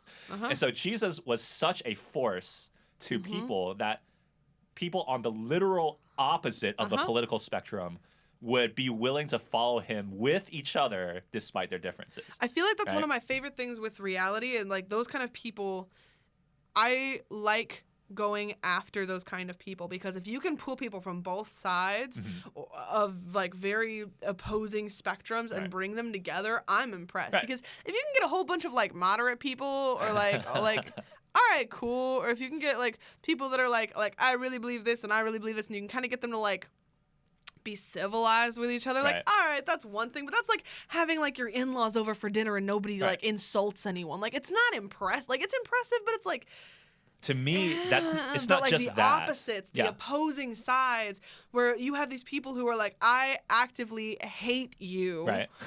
and helping them. But Jesus find didn't how only do they're- that with them. He had them as one of his 12, Yeah. which is Well, and insane. friends. Yeah. So what was Jesus doing during these disciple talks? Oh, I love that Right? idea. And so Okay, that that's would be where fantastic. the idea of this episode would come in, where we get to see like these people that are just like they're clearly not meant for each other, like in our human terms, but Christ pulling them together, right? I had one in the middle that I kind of deleted, Yeah. but because I couldn't get it to work right. So now Okay. I'm skipping one and going to the woman caught in adultery, which the title would be called Adulteress, right? That's the other one I think of, Okay. right? When I'm With the stones? where whoever has not sinned, pick up the first stone, Yeah. right? And again, that's whenever You to haven't me, read Xenosaur. Sorry. Every time that I hear this story, I think of the one that Orson Scott Card put in Xenocide, and the idea that these three stories, and so the middle one is the one that we know. It's the one that actually took place, and that's because Christ asked us to walk the line between justice and mercy. Right. And so we killed him instead of killing the woman or destroying the city with injustice. Yeah. And so that's what I wanted to portray. Yeah. But for me, I wanted to portray it from her point of view, the terror of that situation. Yeah. Because she was quote unquote, caught in adultery, caught in the very act, right? The terror of being a woman in that situation. Yeah. That's just, you know what I mean? Yeah. Like there's no, at least for me as a guy, I don't think there's any way I can think of how like terrifying that is. But that's what I would want to help people see, and then to have Christ lift her out of that. Angle and perspective. Right? And so, and then from there we would go to Mary of Bethany, with her story. Right, Mary of Bethany follows her story. I think it's very. I don't know if you're Orthodox, so you might know the traditions behind this a little bit more. But from my reading of the Bible, it's pretty clear that her parents died pretty early, and Lazarus was the one that took care of the family. And so, to me at least, so I could be wrong. I would love to do research and all this kind of stuff. But that was kind of the mindset that I had with her story, starting with that parent's death, and then having her brother take care of them, and then her relationship with Martha, being what it is. And so, and then their encounter with Christ, and then he goes off to do his own thing, and then Lazarus dies, right? And having that story play out towards the end. And this might be a slant that is not correct. But one of the things that I, like, kind of ponder about with Mary and Martha is the idea that, like, if Martha was used to doing all of the work, she probably wouldn't have been the one to complain because of the fact. Oh, okay. Now, this is my personal experience with myself and other women. Is when you're expecting to do the work, you're like, okay, all right, that sucks, but like you understand your place. And so again, this is my opinion. I guess when I read that, I understand wrong, what you're saying. Yeah. But yeah, the idea that honestly, in my head, it makes sense that Mary was the one who did the work and didn't complain. I saw it the for other her way. To sit down and just listen of like, no, this is more important. Right. I'm doing this for myself. It made more, like, it makes sense to me. Like, I don't know if it's true. I really don't. I actually saw it the other way, which is that they actually both worked. Yeah. Right. No, yes. So And they both worked, but Mary would have been the one who complained less about the work, and Martha was the one who she did the work but complained, and so Mary would have taken on a little bit more work to just Oh, I didn't see it that help. way. I saw it just as they were co-equals, and then suddenly Mary dropped off the map when Jesus arrived. Okay. And like Martha was going, That might be what closer to the truth. I don't know. What are you doing, man? Or woman. But then from there, because we're getting towards the end of the series or whatever, she's the first one that has the revelation that Christ is going to die, right? Okay. And she has that, and then she anoints Christ, right? And that would be the end of that episode. And so you have that through thread going through. So from the beginning into his crucifixion, right? Okay. And so the next one would be Nicodemus. That's who I was referring to. Sorry, not Simon. Nicodemus. Oh, okay. That was who. Was who. So the next one I have is Nicodemus, and of course Nicodemus's first encounter with Christ is at the rooftop, right, where they're talking John 3:16. They're not talking John 3:16. John 3:16 happens in the midst of their conversation. And so, but I wanted him to actually meet Jesus when Jesus was a 12-year-old boy. Yes. So we have that. That's what I was there. thinking thinking. That's right? why I said Simon is the idea, or not Simon. When you said Right. Simon, I was So I thinking wanted like he Nicodemus met Christ at the temple there, and then later Right. he's like, "Oh my God, you're a Right. man." Yeah, like, you're a man, and you're even more wise now. What am I gonna do, right? Yeah. For me, John 3 is one of those chapters that I revisit again and again in the Bible. Oh, wait, Because sorry, I got goosebumps. I'm sorry. Just random. Okay, again, I like puzzle pieces, okay? Mm-hmm. I like having those little things. Again, I have no idea if this is accurate at all whatsoever, but the thought that I had is maybe, because again, God does everything for a reason. Christ did everything for a reason. And so it's something where one of the things is, what if Christ ran away when he was 12 so he could plant whatever seed needed to be planted in Nicodemus? Like, just like that was like the reason was for that was Nicodemus. actually one of my ideas for something else. Anyway, sorry, So- I was just getting but really no, excited. that's I was really like, good. wait, Yeah, I yeah. hadn't really, like, I'd kind of thought of it, but I hadn't really, like, wait, this is a thought. Right. Anyway, so. Yeah, so Nicodemus meets him. So in the story, his second encounter Yeah. would be with Jesus at the rooftop, and then the third part of the story would be. This is just different beats. Yeah. This is not the full-fledged thing, right? Yeah. But on the third part, he would be talking about with the Sanhedrin what to do with Jesus, because the Sanhedrin were debating whether they should crucify him. Yeah. Right. And he's like the loner there. That's He's just like, like, "Please don't." Don't. Right. And so. I'm pretty sure it was Nicodemus in the Bible that warned them, like, we should not do this. I'm pretty sure. And That then makes sense. he's also the one that buries Jesus' body, right? And that's the end of his episode, right? You have this guy that walks through Jesus. No, I thought there was another Joseph. There was another Joseph. There is a Joseph of Arimathea. Yeah, right? Joseph of Arimathea. And is so one the who- idea for me, So wait, so Nicodemus buried him, but Joseph was the one who owned the land? sort of, they both like collaborated. So in my head, it was like in the dark, right? The Okay. scene would be in the dark. Arimathea is bringing Jesus' Yeah. body, and Nicodemus is like, okay, let's do go. this. Yeah, let's do this, right? Okay. And so, Okay. and then we have after that Mary Magdalene, right? Yeah. Because she's the first person that sees Christ at the Yeah. Christ is risen, right? And so, but you follow her story as Yeah. well, right? Because she has that. And I know we disagree about this, but she has that. Possession by 7 demons and all this kind of stuff. Walking through her thing, I didn't want to go with a horror angle for her because I already did it before. Yeah. But I wanted to kind of see just like It again, could just be just suspense, so it doesn't have to be horror. It could right? be something more well, the one with the dramatized. Gadarenes should be horror. That should I think. absolutely be horror. No, with Magdalene. Yeah, with Magdalene, I did want to do more suspense into drama, into joy, right? Yes. Into and that line, because I think, and I don't know how I would want to play with this, but I wanted Mary Magdalene to be, if not at the foot of the cross when he was being crucified, then also far I thought away. she was in the back. I think she was in the back. She was in the back. if I Only John remember and Mary correctly. were. John Yeah. and the Theotokos were the ones that were close enough to be able to hear him. Yeah, and so Everyone else was far so away. I think I want her to be The there, women were right? there in the back. And But, I want that to be yeah. a point of contention for her, because we know that she loved Christ so much, right? Yeah. And for her, she was like, she's fighting with herself. I want to be with him. I want to be with him. I want to be over there, right? And so her I expression would at the also tomb, feel so awful yeah, I that totally she agree. didn't. Yeah, and so Oof. when you get to the tomb, right, that's her kind of like, I got to do this, right? I got to be with him. I got to take care of his body and everything like that. Yeah. And then the risen Lord appears, right? And just the glory of that, I think it'll be so cool. All right, so, and then after that, I have John the Apostle. He Ooh, is yes. the beloved, right? Yes. The beloved apostle. Seeing him go from son of thunder, a guy who has a murderous spirit, into the gentle, loving apostle that we have at the end, I think would be a great story to do.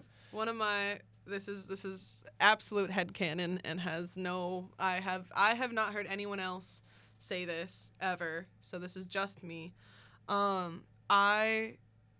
I struggle with self-worth. Everyone struggles with self-worth in some way usually. And so it's something where the idea that when you read the book of John and he has to talk about himself Yeah. as the beloved And for he makes me- fun of Peter. He makes fun of Peter. He goes, he didn't reach there first. The disciple Yeah. who Jesus loved reached there first. Yeah. Anyway, and so it's something where like I feel like at the start of him writing it, because the idea is that God talked to John and told John what to put down, and so I love the idea, and I could be wrong, of God talking about John and be like, hey, the disciple whom I love did this, and John's like, God, please, can I just put my name, please? And God's just like, the disciple whom I love Right, must write right. what I tell him to write. And I love the idea that, like, because again, God is our God, and He called us to be friends, and there's a lot in that. It's not just like, oh my God, I love you, and we're gonna go do our nails. Like it's more than it's maybe deeper. That's your relationship with God. No, but, I've never done my nails with God. At least not a pedicure. Hey, God is ever I've never present, gotten a pedicure God... or a manicure. Oh, interesting. Yeah. Actually, no. I feel like you. Oh no, my wife might have made me do it. At one point. I have to ask. I don't remember. Point is that God wants us to, and it's because God is love. Mm-hmm. So if we don't properly love Him, then we're going to show that in our relationships with others and our relationship with ourselves. Oh, sure, yeah. And so with the beloved disciple, and I don't know a whole lot about John. You actually mentioned the Son of Thunder thing, and I'm like, I don't even know what you're talking about. Oh, okay. And so just the when you mentioned that, I was like, oh my gosh, like that adds more weight to my theory, because it is a theory. Mm-hmm. And just the idea that he struggled with self-worth and he struggled with loving himself. And so God was like, hey, guess how many times you're going to write that I love you. Right. And I love that. And so I also see it as kind of like, it's really interesting because I'm pretty sure all three Gospels has Peter recognizing the Jesus as the Son of God. Yes. Except John, the Gospel of John. Yeah. And so it's like, how petty. It's not petty. It's accurate. It's funny petty in a sense. Like, I know he wasn't being petty. Well, they're also kind of brothers in a sense as well. So I don't think he was being petty, but it's kind of like that funny amusing. kind of, amusing. It is definitely amusing. So I wanted to have that kind of portrayal in John the Apostle of the Beloved. I do like the idea of what if, and this is just a right now thing, is like, what if John actually had like a sense of humor? He's also the youngest, so he could have been the most playful out of them as well. I think so. And so one of the things is maybe he joked once about like, God loves me more, or something like that. And so then God's like, hey, you actually have to do this. So there's this story in the Bible where Jesus, so it's a very famous story. I'm actually 100% sure you know it. Jesus goes up to a mountain with three of his disciples. It's John, Peter, and James, and he is transfigured, right? That is one of the feasts. So church, that's pretty important one. Oh, really? No, I'm kidding. So they happen, or that happens, right? They come down from the mountain and they meet the rest of the disciples. Okay. And the rest of the disciples cannot cast this demon out, right? And Jesus goes in and casts the demon out. Yes. The thing that happens next, immediately in the Bible afterwards, is the disciples begin arguing about who's the greatest, okay, amongst them. Was it who's going to sit next to God? No, that wasn't that. That was another one. That was John and James asking their mom to tell Jesus to put them on the throne. And so, there's so much material here. Okay, when people tell me that the Bible is boring, like my friend the other day literally was like, the Bible's not a page turner. And I'm like, okay, first of all, no, it's not necessarily a page turner, but if you're not engaged, you're reading it wrong. Well, because it's really freaking entertaining. I think with modern day sensibilities, it's just the wrong word, we need a different language. So like a lot of the Bibles that are coming out now. Right. So but a lot of the Bibles that are coming out now, they're like doing the English a little bit easier to comprehend. Okay. And so that it's a little bit easier flowing and for our grammar and everything like that. And so for people who are more kind of like they don't really like literature or whatever. It's like people who rewrite Shakespeare. Right. So it's a little bit more palatable, right? And so it's easier to read. I think that's probably more the case than Bible not being a page turner, because when I read the Bible, it is a page turner because like I you and I can read fast enough, and we can picture it in our heads, and we have that slant of like, I want to find out what happens next. That. Right. Like it's just it's fantastic, right. And other people don't. Right. So in this story, right, the disciples are debating about what who's the greatest, right? And so my imagination. After you failed at doing that, how is that the next conversation? So in my imagination, Peter, James, and John went up the mountain. Yeah. They come down, see the other disciples not being able to do it, and John goes, I bet we could have done it. Oh! Okay. And the other disciples are like, what? All right. And so you get into this huge debate and everything like that. And so it's a funny story. That's my headcanon when God took us up the mountain because he knew that we'd be able to. Right. He was trying to teach you guys to humble you guys because we're the greatest. Oh, no. Right? Wouldn't that start that fight? The humanity of it all. Oh, so, I love it. I love that so much. Oh, The now that's gonna make penultimate- me smile. Just for Right, the rest. go back and read yeah. it. When you read it, it's like Yeah. it's hard for me not to have that in my Yeah. head when I read it now. It's like, yeah, it's pretty. I think, yeah, I'm It's pretty sure kinda- someone went. yeah. We could have done Hey, it. Pretty sure it was John because he's the younger one. Peter's like the older one. I'm pretty sure. He's Yeah, one of Peter is the the oldest. older one. Yeah. He is the oldest. Is he? I thought Andrew was the oldest. And then You might be right. I don't I think remember. Andrew is the oldest, and then Peter's the second oldest. But I could have yeah. sworn. Okay, Peter is definitely one of the older ones. yeah, I'm pretty sure he. Is Andrew yeah. the only one who's older than Christ? I don't know. I don't I'm remember. Not sure. I just know Yeah. that they were all pretty much like 20 somethings, and there were like a couple. Actually might know more than me because Possible. Orthodox tradition is more a little bit. We focus a little bit more on the saints, and so we know Right. a little bit more about their Right. lives. With one of my favorite things with the disciples, and I've talked about it before, is the idea that like revolutions are started by younger people. Or Yeah, they're sure. influenced heavily by We are by, not like, making other things. a present day No. political anything. No. Just to Well, and, make sure but that one of the things, I have and to catch that now. But it also has to do, and this is the frustrating part, is that so many older people disregard the hatred and the poignant pointing out of hypocrisy by people under the age of 25, that they forget, like, wait, no, they're pointing out things. Right. That doesn't mean that they're right. Well, Okay? it doesn't But mean that the it's attitude good- that they have is Yes, right. It doesn't mean that the emotions that But they have the are points are good yeah. points. However, the young people don't understand that the old people are also supposed to have wisdom, Right. and so it's something where there's this clash right now. So right now this doesn't quite work because right now you end up with the Bolshevik Revolution or the French Revolution. You end up with the Right. horrible things of like you end up with all these stupid young people who are justified in their I wouldn't say they're justified. hatred. They're rational in their hatred. they're rational in their hatred, and then they end up killing all these old people. And I'm like, Right. why are you doing this? You're ruining it for. Ugh. Anyway, point is with Christ and his disciples. We are not calling anybody to anything. No, We are but simply a podcast that is talking about films If you that we want to like call and on art. something, I will give you some platform where you and I can speak because I have fun with this. Anyway, with the disciples, as far as I'm aware, most, if not all of them, I really can't remember how old Andrew was. Yeah, they were But all they were all younger than Christ. But they were all 30-ish or younger. yes, Yeah. and a lot of them were in John might have been that- like 16 when he started. I think something like that. So. I And think then he was still teenage. Well, we would consider a we would consider teenager. him a teenager. He could manage households and do things better than most 40, 50-year-olds today. But Well, I don't know about that. mindset-wise, Given maybe his not most, personality. a lot. Well, no, because you can be playful. You can have wisdom and be playful. No, I think John the Apostle was like the one that was picked on a lot when he was a kid, and then so he just has this like I must be, the comedian. the yeah, jester. yeah. So this Okay. kind of. But anyway, But so wait.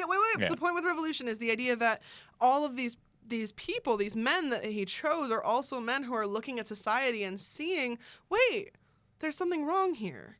And so he Right. also chose the people who their mind is still developing. And again, I can't say with surety how fast it developed 2,000 years ago because it's possible it developed faster than it does now. It's possible because What, they the had revolution? different. No, like your brain. Oh, It's possible that the human brain developed a little faster back then simply because of the ability, because of the community and how they were able to do things. It also could not have. But usually your prefrontal cortex is fully developed somewhere between 22 and 26. And that prefrontal cortex, which starts roughly 15, well, 16. guy is 25, 26. Yes. Women is 22, 4. 24. Really? 22 to 24. Okay. It's because it depends. Yeah, it depends on. So- well, these are all little Jewish boys, and so. Well, yeah, so 25, 26 is roughly when it finishes. And so they started roughly around 16-ish. And that age is when you start noticing things. You start your reasoning is coming out, Right. and you're trying to be rational about the world, and you're like, wait, I'm seeing these things, and they don't line up with what I've been taught, or they don't line up with what's supposed to go on, or they don't line up with the good things. And so with Christ, to choose these kind of people who are willing to look at the world in a different way because they literally have no other choice.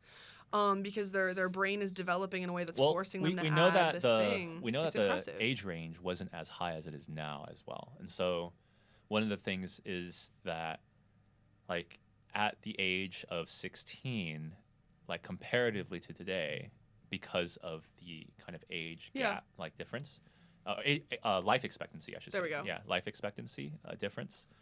16 would probably be more around the age of 21, 22, around there. So when you are the age of 30 or something like that, it's more like today is 40, 45-ish kind of stuff. And so, yeah, I think So I think there's a lot of play there that you can Yeah. have with these apostles. And then the penultimate one would be Peter, the apostle. I was going to title that one Rock.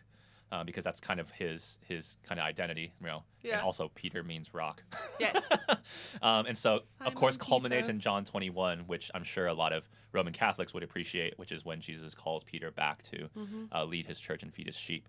And then I had another one, and I wasn't sure about this one versus the one that I asked before, but I kind of wanted to do this one. I wanted to do the Apostle Paul. Because he calls himself the least of these apostles, as if one that was unnaturally born, right? And I wanted to see kind of his story. So essentially, he called himself the bastard apostle. Yeah. Okay. I kind of love that. Because he's... Especially because a lot of people read Paul, they read the epistles, and then they're like, oh, Paul's like this arrogant person. And I'm like, No, no, Paul's you're pretty missing the humble. point. Like, Paul knew, I think, so that's actually the thing I wanted to touch on with Paul's story, which is his understanding, and Jesus actually tells him in his encounter with him, like in the moment of, you have been persecuting me, and your life is going to show the hardship of that, right? And Paul knew it, and I wanted this line in there, which was something along the lines of, like, Luke is one of his companions, right? Or supposed to be one of his companions. And Luke, at one instance, Paul has been stoned, and he's like dragging himself up off the ground and everything like that. And Luke's like trying to help him and everything. And Luke's like, dude, you don't have to do this. Like, you don't deserve to be, treated like this. And he's like, I deserve much worse. Yeah. Right. But grace has given me the ability to overcome. Right. And just that through thread. I kind of like to see what you would do with the first martyr, Stephen, honestly. Oh, Stephen is difficult though, because Stephen, for me, like, it's like Moses' encounter with God, right? Interesting. And it's so difficult to do that. Okay. All right. Okay. Understandable. I was just curious. It was just the next thing in my head, and I was like, ooh. Yeah. So Sorry, I you wanted to mentioned do Paul. stoning, and I was like, Stephen. Yeah. Stephen was the first one stoned, right? Yeah. He was the first Paul martyr. was there, right? So that's where I wanted to. That's how I wanted to do Stephen, in a sense, at the end of it, right? So you see Paul's life through that. Wait, so what was the one you asked? The one I asked, I believe, was... Judas? Like who? I think it was the Roman centurion. Oh, Yeah. that one is a lovely one. It was a very good story. You did Wait, so you didn't actually do the Canaanite woman? Because the Samaritan woman is different. Syrophoenician woman, you mean? Yeah. At that point, they weren't really called Canaanites. Is that the crumbs? Yeah. Okay. Where Jesus referred to her as a... Dogs. Well, in that culture, it was closer to the N-word. Oh, So okay. yeah. I didn't know that. Okay, cool. Because of the way that people treated women, and especially the way that Jews treated non-Jewish people and women at the same time. Okay. So the attitude there. So, but if you were to do obviously that Jesus woman, didn't have that attitude, but he was using that as the well, front, I also feel like the you could offense. do the Roman centurion and her in the same type of thing. They weren't the same thing, Huh? weren't they? That was when the Roman centurion asked Jesus to go to him, and then as he was walking, she... No. Oh, no, that was a different one. Nope, Sorry. Yeah, different yeah, one. totally different one. Yes, Wow. those are two different stories. Yeah. I just realized that But right they're as I said it. both Gentiles. They're both pagans that Christ Pagans. Christ funny said word. that their faith was greater than anything that he'd found in Israel. Right. So that was And part just of the the beauty reason. of that would be Because just part impressive. of me wonders if the Roman centurion, because you don't hear about him Nope. specifically anymore after Nope. that. It's the one reference, as far as I'm Yeah. aware. So, but part of me wonders what he thought of the crucifixion. Right? Because I'm pretty I think there sure- was. I don't think it's true, but one of the things that I heard was that he was the one with the vinegar. Ooh, I don't know. do not think it's true. I have heard this line of thought Yeah. that he was the one who was there. I think that would be difficult to substantiate evidence. Yes. Yeah. And so that's why I'm like, I've heard it said. I do not know. So that's Or kind of the inspiration super that agree. Prince of Egypt Yeah. gave me, which was I want to look at the stories of the Bible and from a different point of view if I ever do a film adaptation. Now that I've talked about all that, if anyone's listening, If anyone's listening wants after to all that, do 'cause that was it, actually really cool. there's the ideas. Go ahead. Well, and Go it's for also it. okay. So If you would kind of refer to me in like the thank you parts, that would appreciate it. appreciate Hey, it. Isaac Hugh is the one who helped with this. This is how this works. But yeah. with because one of the things with this is like this movie wasn't specifically the one that did it for me, but one of the things that I realized a decade or so ago, under the age of 10, I think, so over a decade ago, there was the realization that all good stories come from something way like centuries and centuries and centuries and Right. centuries ago. Like There's nothing new under the there's sun. nothing new under the sun. And so I actually had the idea that every writer has, I think, or every Christian writer has, of like, how do you use biblical stories as a platform Right. for whatever you're working on? And so I don't actually have anything that's directly like, this is supposed to be based off of this. But I definitely have influences of that in my stories because, like I said, it might not be necessarily like a page turner, but the Bible is interesting and engaging, especially when you go through the dialogue parts. Like, okay, yeah, when you're reading like 100 names that you can't pronounce, that part's it's a not a page little interesting. And they're all like really long names that But we don't use yeah, anymore. but learning about David, learning about the prophets, learning about Christ, learning about the apostles, learning about the different things that went on and the persecutions that took place, and some of the sass and some of the love and some of the hatred and the other things that happen, especially when they mirror historical events today. Like it's very, very interesting just to be able to hear it. Even like I can't understand what 2,000 years ago, like the dog reference. Like, I did not know that. That Right. would not have been a thing I could have spoken about.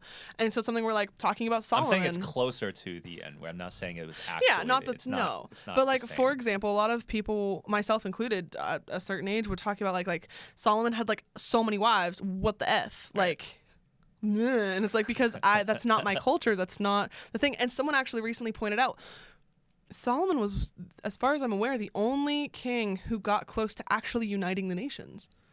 So part of the many, many wives that he had was also the idea of Right. uniting nations through Yeah. the faith in God. And I was like, oh. That was the Because it wasn't purpose just of the marriage Jews. back It then. wasn't just the Israelites. It was Right. everyone. They actually included a lot more people in that. Right. And so I was just really impressed. I mean, his first wife was Pharaoh's daughter, and so, yeah, that Cool. was the alliance that was supposed yeah. to be made. And so that was impressive to me. And so it's the idea It's of like, we interesting can't because know right when you now. look in history, it's very clear that Egypt, like archaeological history at least, it's very clear that Egypt boasted about its power in the what we would call present-day Palestine, Okay. right? And so it's very surmisable that Solomon, in marrying Pharaoh's daughter, was a part of that. Yeah. Obviously, Egypt is Egyptology is interesting because the Egyptians, ancient Egyptians, Bronze Age and ancient Egyptians never said anything bad about themselves. And so even when they were losing during the Bronze Age collapse, they said they won. We were glorious in Yeah. our defeat. No, it wasn't glorious. They said they won. They said they were able to Oh, are you fend off serious? the Sea Peoples. But it was pretty clear Very that they clear, got like, no. Yeah, they got destroyed. Interesting. So, Okay. it's very weird. But Okay. there's that thread, if that makes sense. That makes sense. Yeah. And so, yeah. We didn't get to everything that I wanted to do with Prince of Egypt, but we are getting close to that time. Yeah. And so, do you have any other things that you wanted to mention before we? Honestly, I think that's pretty much it as far as like what I'm working on with this movie. Like the only other thing would be like this gorgeous soundtrack, like Yeah. and the I really want to thematics. talk about that. Yeah. There's, I think, so good. so this, for me when I was a kid, and then as I was an adult, it was always like Lion King was the musical. But then I Okay. watched Prince of Egypt. you were like, nope. No, this is better. Prince of Egypt Yeah. is definitely better than Lion Circle King. of Life is really good, but Yes. Deliver Us is Better. fantastic. Okay, honestly, Through Heaven's Eyes is better than Yeah, that one, Through in Heaven's my Eyes is opinion. actually my favorite Yeah? musical piece in the. Oh, you're in gonna love the film. dime segment then. I was actually thinking of doing the dime segment today, But do we have the same dime segment? That would be Because fantastic. I I'd was be actually just amused. going to read the lyrics of Through Heaven's Eyes. I was gonna read a part of it, so Yeah, all right, I'll let nice. Isaac. Okay, cool. All right. Now you have the peak trailer. Now we before didn't we do, sync up there, but we did sync up somehow spiritually. That's pretty cool. was But really yeah, cool. Through Heaven's Eyes was one of my favorites because it can bring me out of any depression that I might be feeling because It helps. it's such a turn of reality, and that's what happened to Moses Yeah. in Prince of Egypt. But yeah, so before we get to the dime segment, we have draw from the hat. Draw from the Hat. So hope you guys have enjoyed our talk about Prince of Egypt. Now let's go to the next one, which will Yeah. be. Do you do the drum roll? Yes. Okay, so, you do the drum roll. Wait, I get the shuffle. hat. I need to draw this time. All All right, so drum roll. Next week's film. Not next week. The next time's film is gonna be. I don't know why I'm like that. Knight's Tale. Yes! Okay, cool. Knight's Tale. Cool. Knight's All right. Tale. I'm pretty sure that's Knight's Tale. That's Knight's Tale. That's Knight's Tale. Okay. It's Knight's Tale. It You're looks right. like- It's Knight's Tale. It looks like Knight's Vale, but then Knight's Tale. I realized there's no movie on our list called Knight's Vale. Nope. So I was like, okay, Nope. Knight's Tale. Somebody mixed Night Vale and All Knight's right, Tale together. Knight's Tale. That'd be a pun, actually. Looking forward to this because actually this is one of the movies that you were very excited for me to see Yes. at one point in time. Yes. And then Yes. you got less excited Now as I'm- I started watching more of I'm your going list. to enjoy watching it again. I honestly don't care if you enjoy it. Like, I would love it if you enjoyed it, but I don't have the attachment to it I anymore. do know that Knight's Tale has Heath Ledger in it, and so Yes. I'm sure I will. There's actually quite a few good characters. Like the guy who plays Count Adamar is he usually plays the villain in all the things that he plays. It's very rare for him to play a good character or a good protagonist. Cool. All right, sweet. So now, hope you guys are excited for Knight's Tale, but now we got to go to our Dime segment. And today I'm actually gonna pass it over to Isaac. Well, because we were actually going to do the same thing. What is your quote that you I wanna was do? Or just what is your part? the second half of the first verse. Okay, go for it. You want to? So how can you see what your life is worth or where your value lies? You can never see through the eyes of man. You must look at your life through heaven's eyes. You That's actually my quoted that favorite. wrong on mine. It says, Yeah. so how can you see what your life is worth or where your value lies? Oh. You can never see through the eyes of man. You must look at your life through heaven's eyes. Well, then you missed the lie at the end of it. Yeah, oh yeah, that's true. I forgot the lie. So I think there was a YouTube comment when I was looking for the video just for this song, and it was like drink every time they sing lie. I was like, oh, That's amazing. I love That that. would be- All the sips. You'd be able to dance with them. You'd be You would done. be able to dance with them. yeah. I think that song is it's so good. I'm actually Such a good song. I'm gonna go from the beginning. A single thread in a tapestry, though its color brightly shines, can never see its purpose in the pattern of the grand design. And the stone that sits on the very top of the mountain's mighty face, does it think that it's more important than the stones that form the base? Right. So how can you see what your life is worth or where your value lies? Oh. You can never see through the eyes of man. You must look at your life through heaven's eyes. Lie. Through heaven's eyes. And then I really do like the second verse. A lake of gold in the desert sand is less than a cool, fresh spring. And to one lost sheep, a shepherd boy is greater than the richest king. Should a man lose everything he owns, has he truly lost his worth, or is it the beginning of a new and brighter birth? So how can you measure the worth of a man in wealth or strength or size, in how much he gained or how much he gave? I love that last part because it's not just how much you gained, but how you much you shouldn't gave, also yeah. you also should not measure by how much you gave. No. Right? It's so good. Oh, sorry. The answer will come. Yeah. That's in the lyrics here. Yep. The answer will come to him who tries. To look at his life through heaven's eyes. Lie. Through heaven's eyes. And that's why we share all we have with you, though there's little to be found. When all you've got is nothing, there's a lot lots to go around. No life can escape being blown about by the winds of change and chance. And though you never know all the steps, you must learn to join the dance. And then through heaven's eyes until, yeah. And I love this song, partially because I recently realized when he goes, though you never know all the steps you must learn to join the dance. Yeah. Sephora comes and goes, dance with me. And he's then like, no. And he's like, no. And then she pulls him to dance with her, and then she puts him in the line. Yeah. I was like, he's not dancing with you. So, but of course, afterwards they dance and they get married and everything. But I really love this song. I just looking at the lyrics, it just brings me to brings a lot of encouragement to my heart.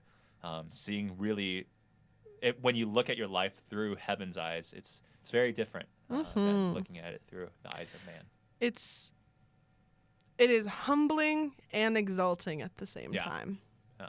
And there's not really any other way to phrase it in English that I'm aware of. There's probably other ways. I just can't think of them at the moment. So we'll just leave it there. Yeah. Thank you guys for listening. If you liked this podcast, please like and subscribe, or do whatever it is on Spotify. Or tell us in the comments that you didn't like it. Oh, well, that Might as too. well. Might as well. If you did. are an animator or a film director and want to work with me on that idea that I talked about, I would love to do that. But yeah, love you guys. We'll see you guys next time. Woo! Bye.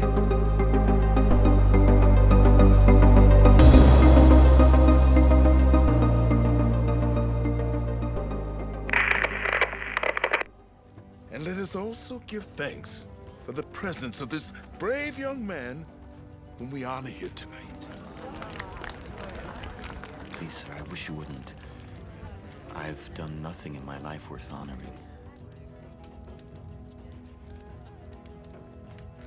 First you rescue Zipporah from Egypt, then you defend my younger daughters from brigands. You think that is nothing? It seems you do not know what is worthy of honor.